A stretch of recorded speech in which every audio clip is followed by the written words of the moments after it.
tell you a story about assertiveness, and this is specifically about the fear that when we deliver assertiveness, that we won't be taken seriously. And this thing that happened to me was like a major light bulb moment in that regard and gave me a lot of confidence to be assertive and trust that my assertiveness was credible, even if my voice was shaking or even if inside I felt really scared. But what happened was I went to a self-defense masterclass with some people that I believe to be world experts on self-defense. We spent 3 days learning loads of stuff, and at the end we had a test.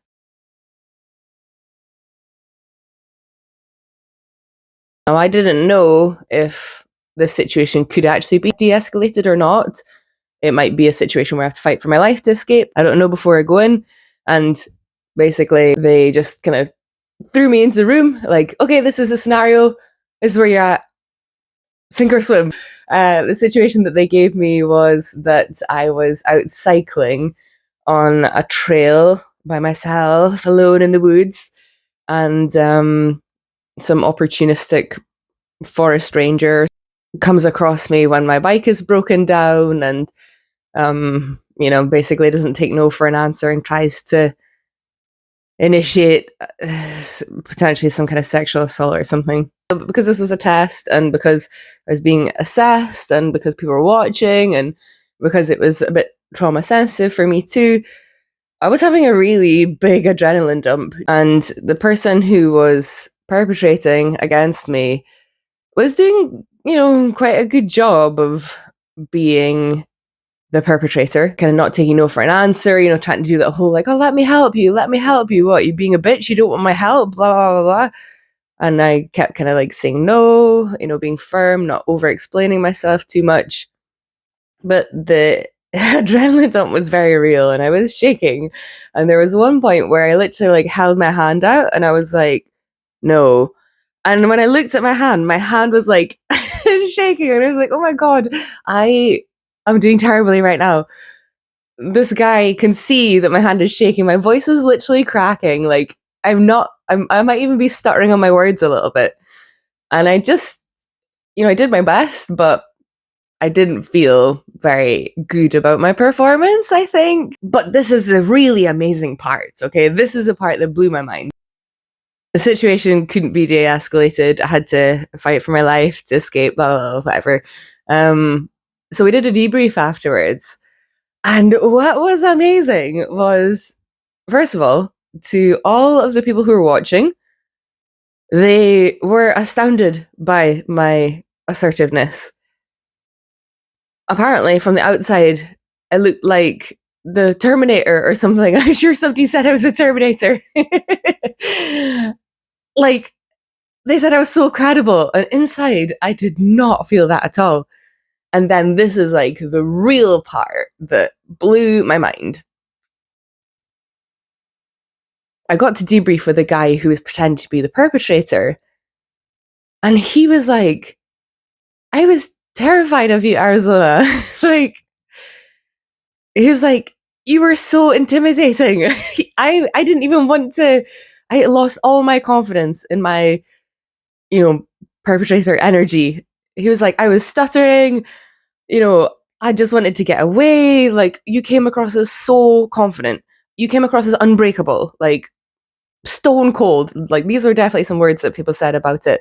And amazingly, I actually got to watch the footage back afterwards too. And it's true. Like, I didn't remember any of that in the situation that the guy was stuttering and that he looked scared. I mean, he didn't look scared to me at the time but when I watched it back, I couldn't necessarily see his facial expressions, but I could hear actually the audio that he was stuttering and he was struggling too. And this just like was such a huge light bulb moment for me.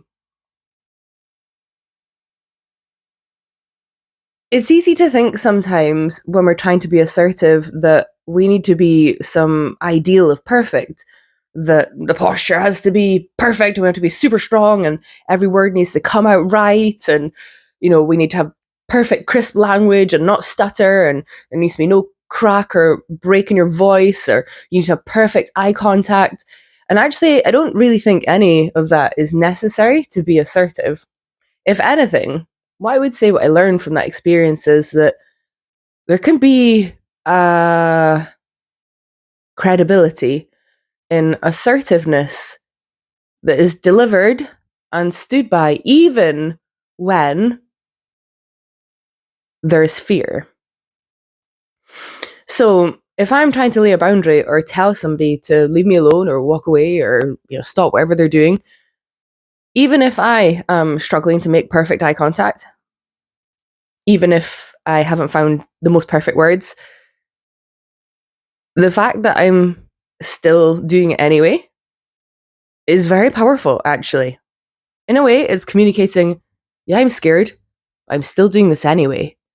And perpetrators often rely on us defeating ourselves so that they don't have to do any of the work. If a perpetrator can convince you that you have no chance of fighting back or resisting or stopping this, then that's really the ideal situation for them. But the key takeaway from this is assertiveness doesn't have to be perfect to work. Your perception of how you feel inside isn't always clear to other people. If you feel afraid inside, that might not be as obvious to other people as you think. Even if it is, showing a little bit that you're scared, actually, that can be doubly as powerful, that you're still willing to stand up for your boundary despite adrenaline going.